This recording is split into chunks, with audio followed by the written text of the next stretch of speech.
Everyone, Once Bitten here. So this is Buckeye Battles 2017, Game 1. If you don't know Buckeye Battles, it is the largest Ninth Age tournament in the country. I think this year we had 102 players in it.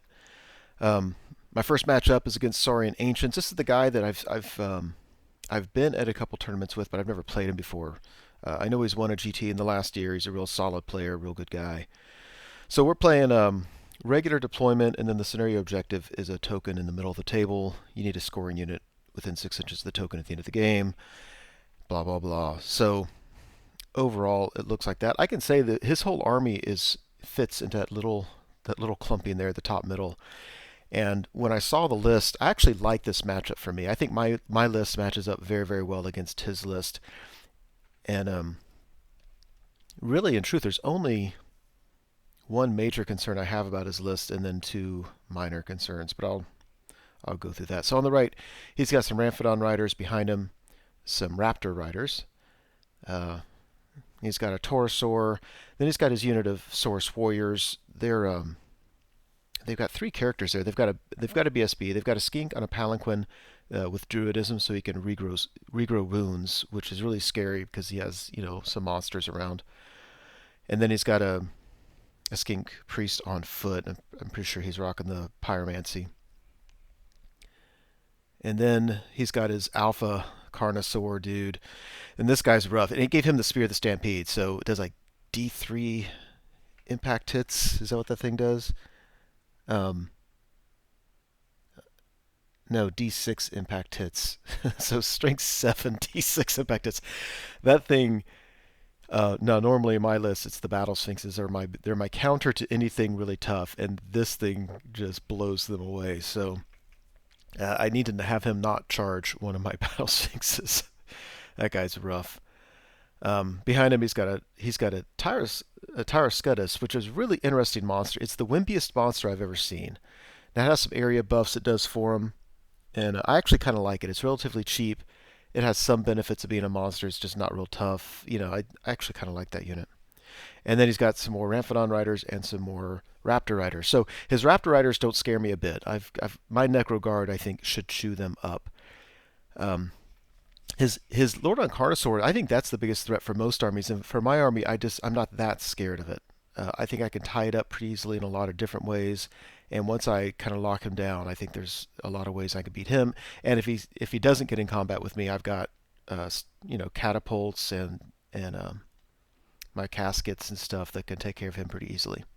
So my biggest concern is this big block of troops. It's just hard for my army to deal with. And I think my Battle Sphinxes are okay against them. But that's actually in this list the thing I'm most scared of. And I think that's funny because I think most people that would be the thing they're least scared of. So obviously we were going back and forth a little bit with the deployment. I was really worried about his Ramphidon riders being out in my flanks. The guy I play that uses a similar army, that's what he does with his. He gets them on your flanks and tries to get behind your lines. So I've got Necro Guard guarding my right flank, some skeletons, but Battle Sphinx, more Necro, one of my two bunkers behind him with my Hierophant, 2 units of fast cav in front, some more archers, more Necro. My second bunker, my army always has 2 bunkers, so my Hierophant can fly back and forth between the two. Battle Sphinx, more Necro, and of course in my backfield are my caskets and my catapults. So, yeah, and there's the Vanguard. Let me think. That's his Vanguard, and this is my Vanguard. So my biggest fear with his Ramphidon riders, I'm actually concerned about them only slightly behind his Saurus warriors, because my Necro unit can probably handle one. It should be mutual destruction. I should kill him, he should kill me, but as long as he doesn't kill me to a man, I can regrow my unit, so it's actually a win for me. So I'm not really worried about them getting into my Necros, but I am worried anything else they get into, they like a unit of archers, they just destroy, and then if they fly over my lines, they're a real hassle. So yeah, so I wish I could say this is why I did what I did. I don't know why I did what I did. Because I'm looking at the right. His Ramphidon riders on the right could charge my archers on the right, hit them, just blow right past them. Yeah, except for I'm going to go first and I'll turn those Necro Guard, so I guess if he did that, I could countercharge. I guess my point is, though, I feel like I've given him several options, which I don't know why I did that. So we go to my turn. I shuffle things around a little bit. We go to shooting and magic, and I get rid of this unit of Ramphrodon Riders on the left, which opens the door for his Carnosaur to charge my fast cav. It actually didn't open the door for that. He could have charged his Ramphrodon Riders at something, probably a unit of archers, and then still charged his Alpha Carnosaur. I'm okay with that. Over here, if you look on the right, his on his nothing else really happened. I peeled the lucky shield off of his Carnosaur, and then I hit him with a rock, and he made a 5-up ward save. It just sucks. I wasn't worried about it, but that would have been nice to peel off a couple wounds. So we go to Saurian Ancients turn 1. The Ramphrodon Riders on the right charge a unit fast cav, and I'm kicking myself because I'm like, he's going to kill this fast cav and overrun into my Necro unit, and then I'm not too worried about it, but I basically just gave him a unit of fast cav. There was no reason for him not to. Like I said, if he charged the archers on the right, I would have countercharged with Necro Guard and would have been okay. If he had charged the ones on the left, I made it so that he would have had to overrun into one of my units of Necro Guard, and I think it would have been okay. And he obviously just wanted to get my fast cav out of the way. Anyway, not super happy with that. Here on the left, I didn't see the Raptor Riders coming in, but at the end of the day, I mean, it is what it is. I wasn't expecting it. So this unit's going to die, but that's kind of why they were put on this earth. There's that. And after combat, yeah, he blows through them. I actually do a wound. I can't believe it. I think I did a wound in shooting and then another wound in combat or something. I don't know. But anyway, he blew through the unit. In his magic phase, though, he was picking on this Necro unit, so I'm starting this combat down a bunch of models. Of course, it's going to go to my turn. If I get any buffs on them, they regrow those models back. So again, I'm not really worried about it. All I need to do here is just make sure that I survive with at least a man. He only has 4 wounds left in the unit. I'm thinking I really should be able to do at least 4 wounds on him. So I'm actually okay with that. And over here on the left, so he makes the charge, and then both of his overruns are high enough that they both charge my Battle Sphinx, which looks really bad. But the reason the archers on the right are there is they can charge into the flank of this Alpha Carnosaur, and I've got a champion. Now, when they were doing the list reviews for this, if anybody watched that on Shyhammer's channel, some of the people talking were saying, why did he put champions in all of his infantry units instead of, well, in my Necros, I have champions instead of musicians. But anyway, I added champions to my archer units, and the reason why is exactly for this reason. So I charge into the flank of the Alpha Carnosaur. I issue a challenge. The only one he can accept from his Alpha Carnosaur. So all of those impact hits and all of those strength 5 attacks, he's going to kill my dude for 1 wound, get 3 overkill, and he's stuck at 4. Meanwhile, I'll have a charge to cancel out his charge. I'll have a flank, which is a big flank, and a rank. So stuff like that saves me. So then my Battle Sphinx could go completely against his Raptor Riders, and I'll take that matchup all day long. We go to Undying Dynasties turn 2. So if you look over the left, archers charge the flank of his Alpha. My Necro Guard charge into his Raptor Riders. He doesn't get it. He gets his charge bonus with the Lance against my Battle Sphinx, but he doesn't get it against my Necro. That's a rule that for anybody who used to play Warhammer Fantasy 8th Edition, I'm not sure it was like that, and so you got that strength bonus everywhere. I like it the way it plays now a lot better. So there's that. It's hard to know how this is going to work out in the long run, but in the short term, I've negated some of his biggest threats, and that's his general charging into my Battle Sphinx. After combat, it looks like that. So yeah, my champion on the right dies. I kill his Raptor Riders. I think my Necro killed 2 of them, and my Battle Sphinx killed 2 of them. He has 1 guy left. I win through combat res. His Alpha sticks, which kind of sucks. His lone remaining Raptor Rider breaks from combat and flees. And I decided not to chase after him because I don't know, I don't know how I'm going to deal with that with his Alpha yet. So I reform my guys so that if my Battle Sphinx lives, they can charge around him and get into the other flank of his Alpha and tie him down further. Or if I feel like I get him down some wounds, I can maybe just not issue a challenge and just throw a bunch of attacks at him. So he has one guy left. I let him get away. I figure with my caskets and catapults, if I ever get to a point where there aren't any more immediate threats, I can go after him. Meanwhile, over here, oh my god, look at that. I did no wounds to him. None. I couldn't believe it. He hit my unit of Necro Guard, and it should have been mutual destruction, and usually I'll have like a guy or two left minimum. No, he did a bunch of wounds. I did no wounds to him, and he overruns into this Battle Sphinx, which is actually fine. That part is fine with me. So, Saurian's turn 2. I was kind of surprised here. I thought he would take his Saurus warriors into the flank of my archers, and he would have blown through them, and then he would have been stuck behind his general. Which isn't, I don't know if that's good or bad. Anyway, that's what I thought he would do, and he didn't. He actually kind of backed up. He was worried about something. So, yeah, he pulls his Skink Priest out of the unit to redirect my Necro Guard. He's worried about them charging his general on the flank. And otherwise, if you look at the top right, he's relatively aggressive up there. He wants to stay back far enough to where I can't get up and chaff him too much.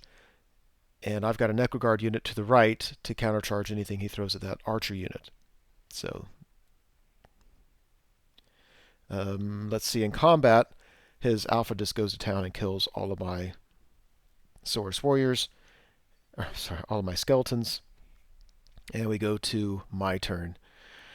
So I decided not to charge anything. I didn't charge his Alpha because rather than just tying him up with Necro, I thought it'd be better just to I'd move the Necro such that I don't think he can charge around him.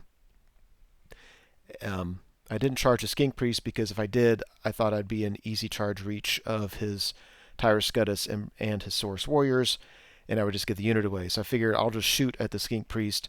I'll shoot in magic his Alpha Carnosaur, and then if he wants to charge into my Necro, I think he's learned his lesson that if you just charge in there, it might just take you a couple turns to burn through him, but you might be stuck there for a while. On the top right, take my skeletons.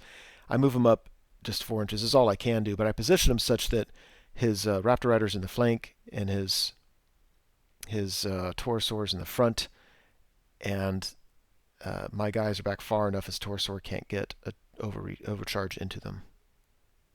So during shooting in magic, I put a bunch of wounds on his Alpha. He's down to 1 wound remaining. We go to his turn. He doesn't want to charge anything with that. He scoots him all the way back. So to get him near his dude with Druidism so he can heal some spells. So really just needs 1 Druidism spell to go off and he can start healing some wounds on that guy. Meanwhile, his Raptor Rider with only 1 guy left, he was down on half leadership, of course. That means he's probably needing a 4 to rally. And of course he gets it, so he rallies and is sitting up there. At this point, he's just going to keep him back the rest of the game and then just march up on the objective at the end of the game. So I see that. I want to kill him.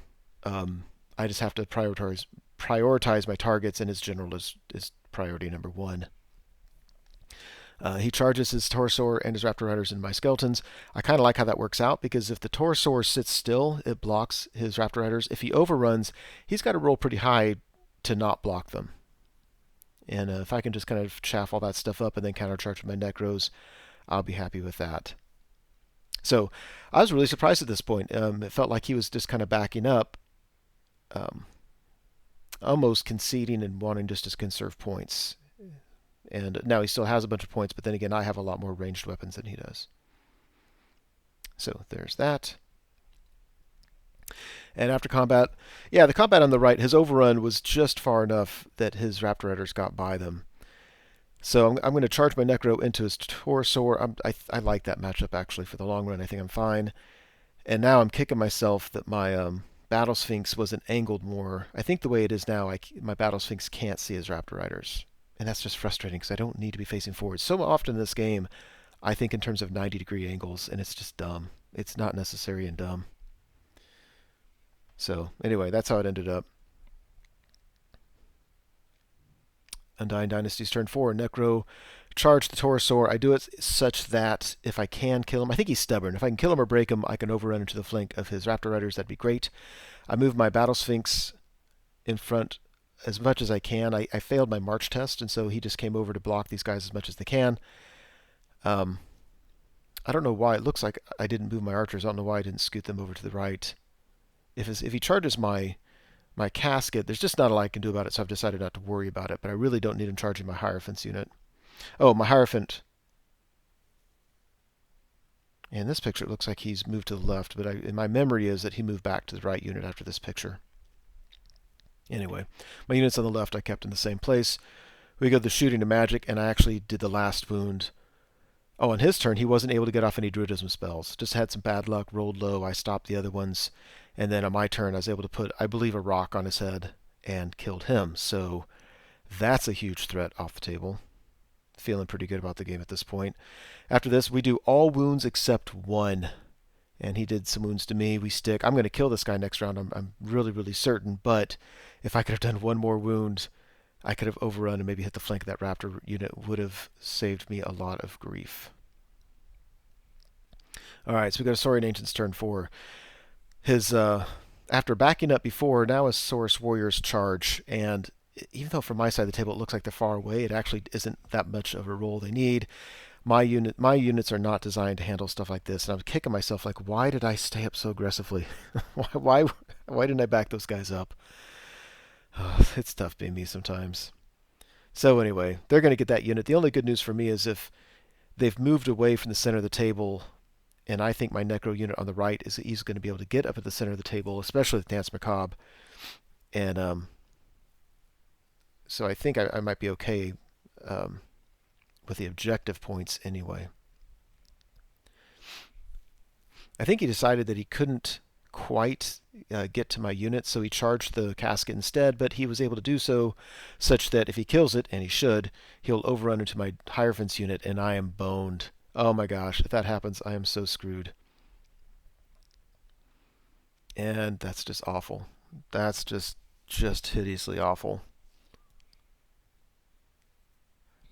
Let's see, during magic, I think he kills some of these Necros.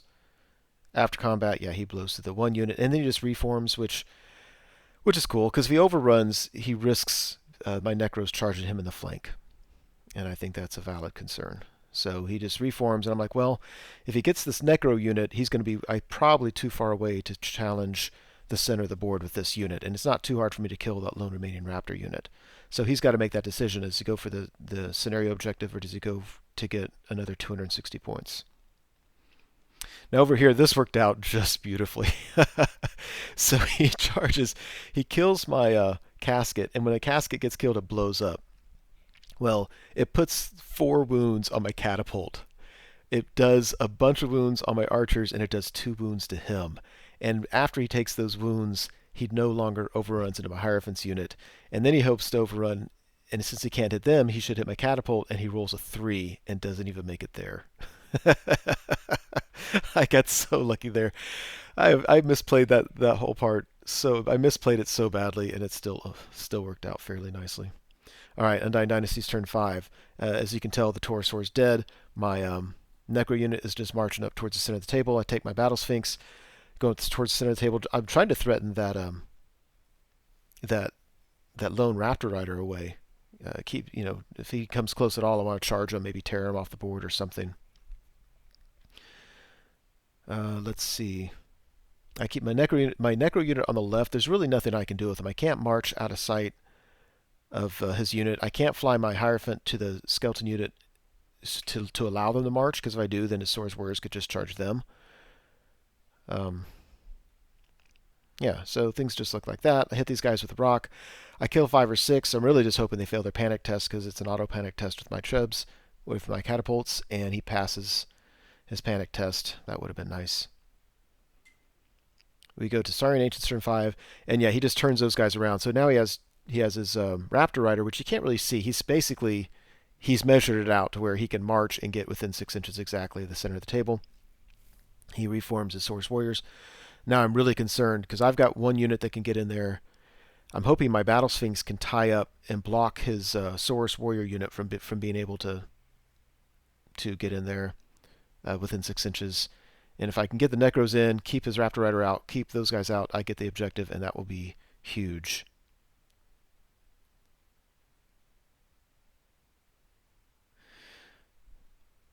Let me go back one. Yeah, so yeah, he charges my catapult. He wants to overrun, hit the flank of this archer unit. He overruns and doesn't quite make it far enough, so he's right there. He likes being in combat. That way I can't casket him. We go to my last turn. So, yeah, I get the Necro units within 6 units of the center of the board. I get my Battle Sphinx in front of his Source Warrior. So if he charges in and doesn't kill me, and he shouldn't, because I've got a breath weapon still, so that's going to help me with combat res, then those guys can't get within 6 inches of the center of the board. So I definitely have one. His Raptor Riders can get there, but then again, I have my turn, and they're the only thing they're one of the few things I care about killing. Down here at the bottom, I kill this unit of Raptor Riders, throw 4 dice at a magic missile spell. I want to keep my caskets available for his Raptor Rider. And I've got just so many dice that if I don't throw 4, there's really only 3 spells that matter. So I throw 4 and I miscast. Now I've got 11 skeletons in this unit, 12, 13, 14 wounds total. So I throw 14 dice, wounding on a 3, and I do 14 wounds. And then I roll 6 up regen, and I don't make a single regen save out of 14. And then we played it wrong, and this is just my fault for not knowing the rules. But basically, I thought that because I did 14 wounds and there are 14 wounds in the unit, the last 3 go on my character like you would do in a combat situation. And so my Hierophant blows up. And I'm telling you, this picture, by the way, is odd. It's flipped. Anyway, sorry about that.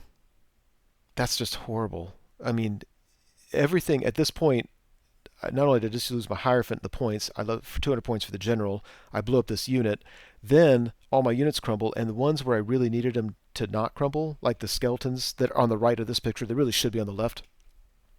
Because I charged in there thinking this Tyroscutus is not that good in combat. He should do a few wounds. I'll have a charge of flank, which is a big flank. I'll have at least 3. He can't crumble the unit, and I tie him up. Well, then my Hierophant blows up, and that unit rolls an 11 and blows itself up, and which allows his Tyroscutus to kill the rest of them. He reforms, and now he's going to be able to charge my Necro unit. Damn it. Everything just spun on a dime. So he charges them. I might be okay as long as he doesn't roll well, but of course he rolls 6 on his D6 impact hits, and then his Thunder Stomp, and he blows that unit up. My Battle Sphinx holds. During the magic phase, he gets 5 of these guys back, which doesn't matter. And we go to the end of the game. I'm telling you, I had that game won. I had that game won comfortably, and I just gave it away. Oh gosh, I ended up losing. I lost 3-17, and I haven't done the math. I really think I should have won like 14-6. I just, oh. Oh, I was devastated. I was in shock. Like everything spun just right there at the end, turn 6. Oh, that was rough. That was rougher than rough. I thought I didn't play a great game in hindsight. There's a lot of places where I made mistakes, but I was nevertheless in a very, very good position. Some things to pull away from this though, because I've looked at this hard. One, my turn 1, I don't know why I did what I did. Why put the unit of fast cav in the middle within easy reach of his Raptor Riders? I mean, if he wants to charge my Necro, but don't just give him a unit of fast cav. I easily could have put him on the left somewhere. I was concerned about keeping them within 12 inches of my general, and I could have put my general on the left and blah, blah, blah. That could have worked. My archers have no business being up that close unless I know that if his Ramphadon Riders charge them, I've got a great countercharge. Otherwise, just keep them back. So I'm really unhappy with how I deployed those, my fast cav just giving away, not just giving away the points, but giving away a very valuable fast cav unit. On turn 3, this Battle Sphinx was on the right-hand side of my Hierophant's unit, and I moved him to the left to help to threaten against this, to kind of keep those Source Warriors from coming forward. It's killing me. Why didn't I just angle him a little bit to the right? That way, if the Torosaur does overrun high and the Raptor Riders do overrun, they're not my soft underbelly. I've got nothing back there to deal with them. And I can see that now. Why didn't I angle my Battle Sphinx so that if that happens, he can threaten them as well? I don't know, because I'm dumb. Turn 5, I appreciate my need to keep that lone Raptor Rider away from the middle of the table, but the Battle Sphinx isn't a great tool for that because he can get back, 6 inches plus his march, which is probably 14 inches, which is way too far away from my Battle Sphinx to really do anything. What I should have done is positioned him such that his Saurian warriors just have to get away from there. Let him take a unit or two in my backfield, but get away from the middle of the table. The 3 objective points is worth a lot more than 1 or 2 small units. So I should have had him threatening them. He still could have tried to redirect with his Tire Scutus. I might have been able to position it where it was difficult for him to redirect, or let him redirect and get those points, and then still find a way to threaten those warriors. And then lastly, charging my archers into the flank of the Tire Scutus mathematically should be okay, but the problem is the way it worked out. I mean, his Skinks on top hit and wounded with everything. His Tire Scutus rolled 6 on impact hits, and I blew up half the unit through my miscast. And all those things combined allowed him to reform and kill my Necroguard in the middle of the table. It's very low odds of everything happening the way it happened. Actually, we played the rule wrong. But even otherwise, there's still a chance he could have wiped out those skeletons if everything went his way.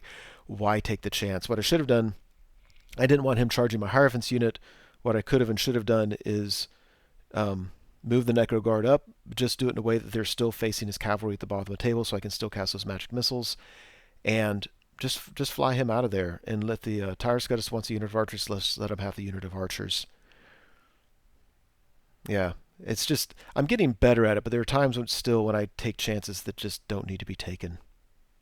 So anyway, rough start for the tournament. Even though I thought I had the game, 3 points is a rough start to the tournament.